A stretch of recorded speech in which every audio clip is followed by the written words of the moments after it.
Hello and welcome to City Beat, where we share with you Colleyville news and announcements to keep you informed and involved.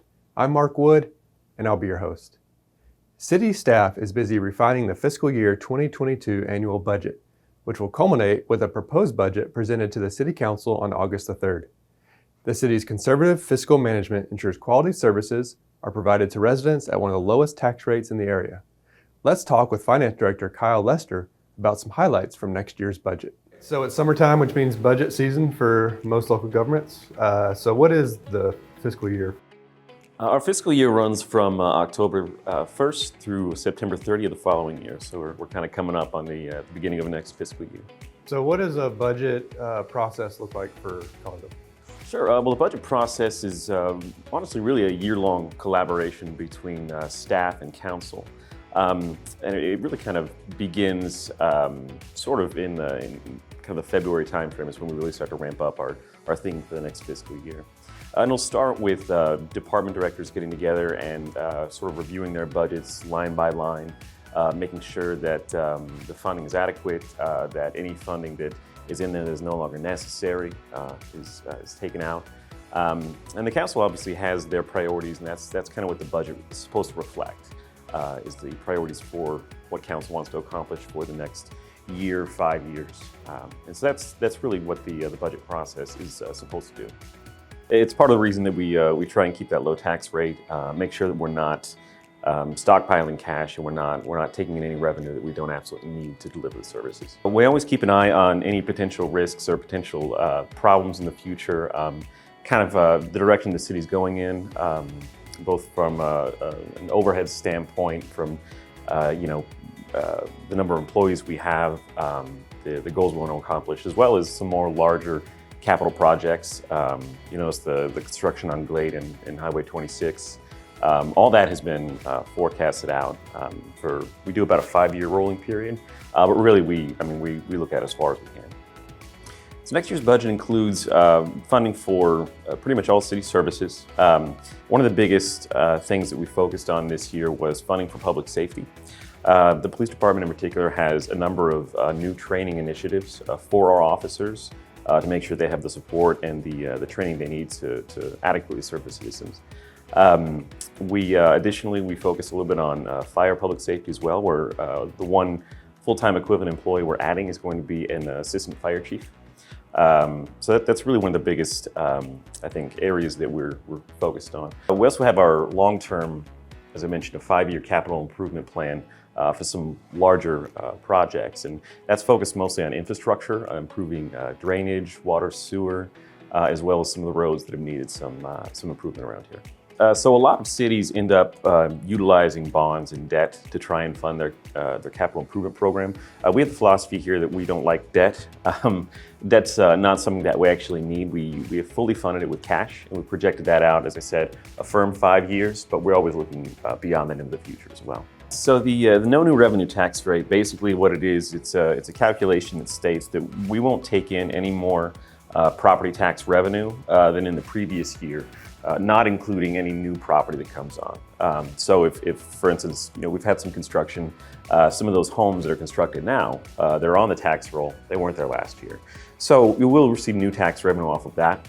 But aside from new property, the tax revenue we're going to take in is going to be the same as it was in the previous year. This will be the 4th year in a row we've actually done the no new revenue tax rate. So what are some ways you're able to achieve the no revenue tax rate?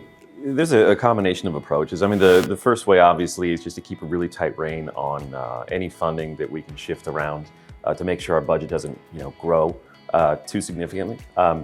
But we utilize different revenue sources that the city has, and some of those revenue sources the state mandates have to be used in certain ways. So one of the ones that's been helpful for us to shift money away from property tax is our sales tax. We have a half-cent sales tax dedicated to funding public safety.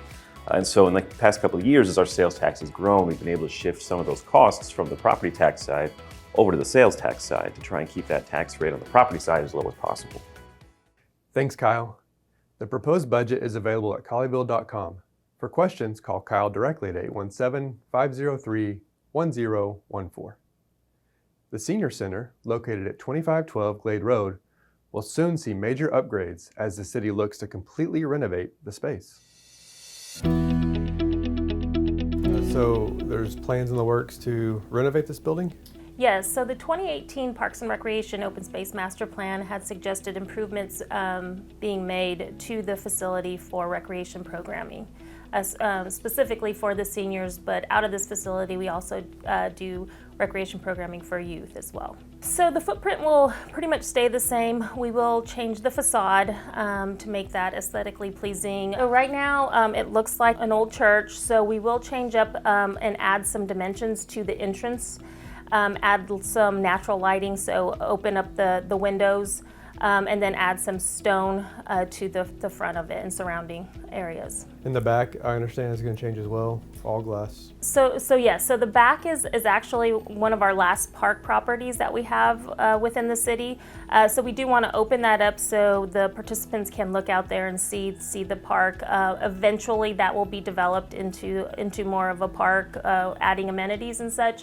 So the windows will add to allow for the patrons to look out. So right now we have the main building and then an annex building, so we will be connecting the two.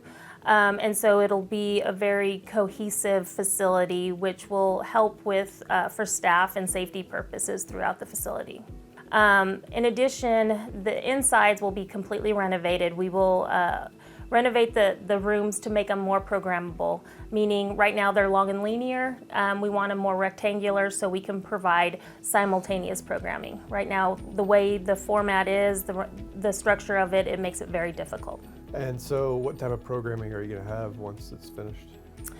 So we provide recreation programming, exercise, fitness, education, learning. The seniors are at the young age of 50 and up. But again, we do provide programming for youth as well. And we usually provide the youth programming after 5 o'clock in the evenings and adult programming as well during that time. The facility will still be a senior center and it'll be still targeted to the seniors through the programming during the days. So we will have those staple programs such as Meals on Wheels and then our yoga classes and our exercise classes that we've continuously had throughout. Right now we're in our design construction phase, so we hope to take it to bid at the end of the year in December. Hopefully in February we'll kick off the construction aspect of it. It will take about 9 months, so it'll take the majority of 2022. City Council recently approved a construction contract for the third and final phase of the State Highway 26 beautification project. The $8.3 million contract includes improvements at 3 separate locations along State Highway 26, John McCain, Main Street, and just north of Brown Trail. The gateways will include stone towers, landscape, and hardscape improvements. Phase 1 included installation of decorative light poles along the corridor. Phase 2 focused on the medians and rights-of-way and will be completed within the next several weeks. All the beautification work is funded by the city's Tax Increment Financing District Fund and will not require any increase to tax bills. The Gateway project will begin this fall and take about a year to complete. During periods of heavy rain, some properties may experience drainage issues, some temporary and others requiring different levels of corrective action. All drainage concerns are important. City Engineer Larry Wright is here to help.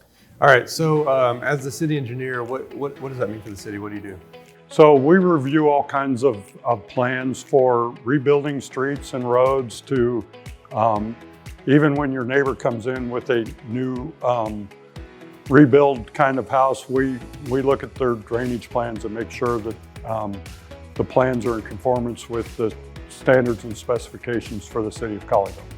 Colleyville is interesting in that we're bordered on the north and south by creeks, Big Bear Creek and Little Bear Creek, and we have all of the tributaries that feed those 2 creek systems. And so you know, we have a high groundwater table, and the water that is here on the surface, because there's not a lot of grade fall to those creeks in a lot of areas, it's fairly flat here in town. The city hires consultant engineers for our bigger projects.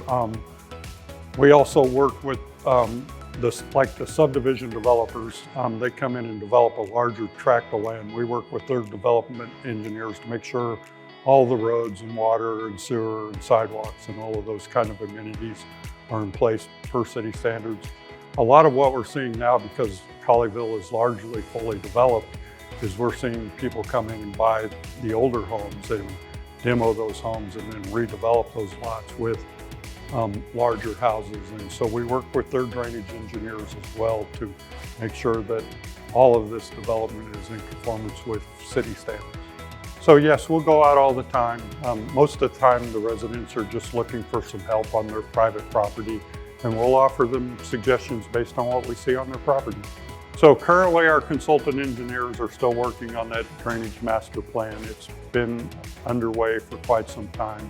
We've gone out and not only evaluated known problems areas, but we've also had meetings at the Colleyville Center where residents could come in and talk about issues that they've seen in their neighborhoods.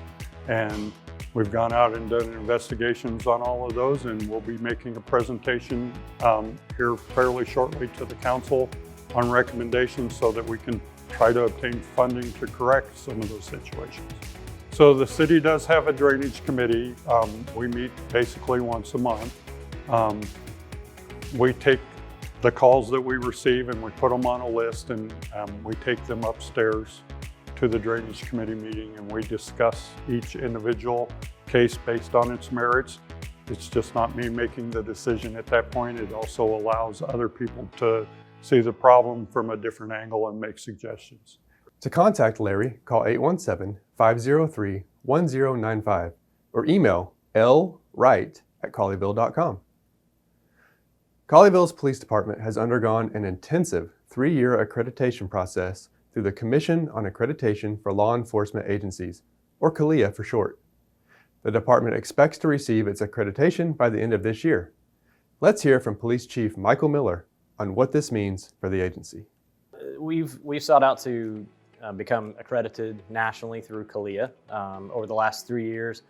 What that means is that CALEA has a set of standards for law enforcement that are best practices that are continually renewed and updated with contemporary issues. And so it's taken us 3 years to actually align our policies with the standards and then ensure we've got enough proof. So we have to put proofs in the file that show that not only are our policies following the standards, but we also have documentation that we're following it as well. So it's been a long process and we're getting near the end. So there's only 21 agencies in the state of Texas that are accredited through CALEA. That's less than 1% of all law enforcement agencies. And this just signifies that we are meeting the absolute best practices in law enforcement. So it ensures that we have fair and impartial hiring policies and disciplinary policies within our agency, that we're holding ourselves accountable when it comes to finances, that we are operationally prepared for everything. Essentially, that we are meeting all of the best practices operationally so that our citizens can know that they're getting the absolute best police officer and the absolute best management process. And it also ensures that we're delivering those services the best that we can to our citizens. So as I stated before, we've been going through a process of reviewing every single policy that we have for the last 3 years and providing proofs for those.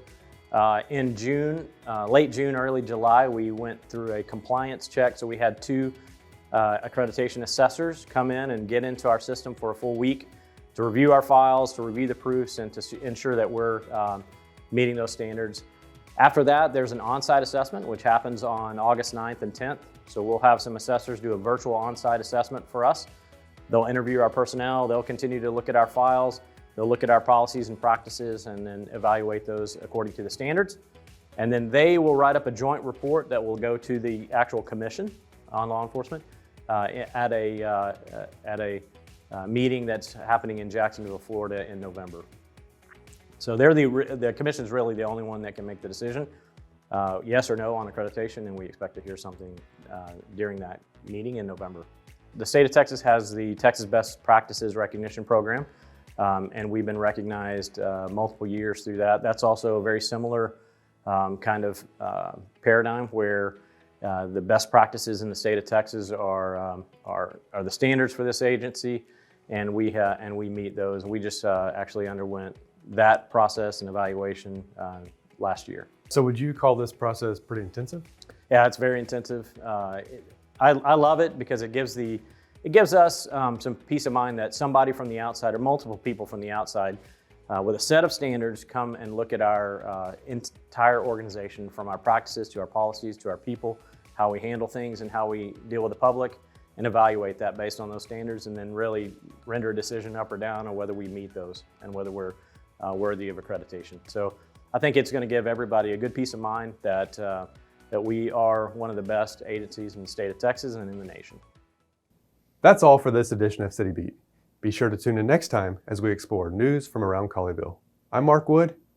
See you next time.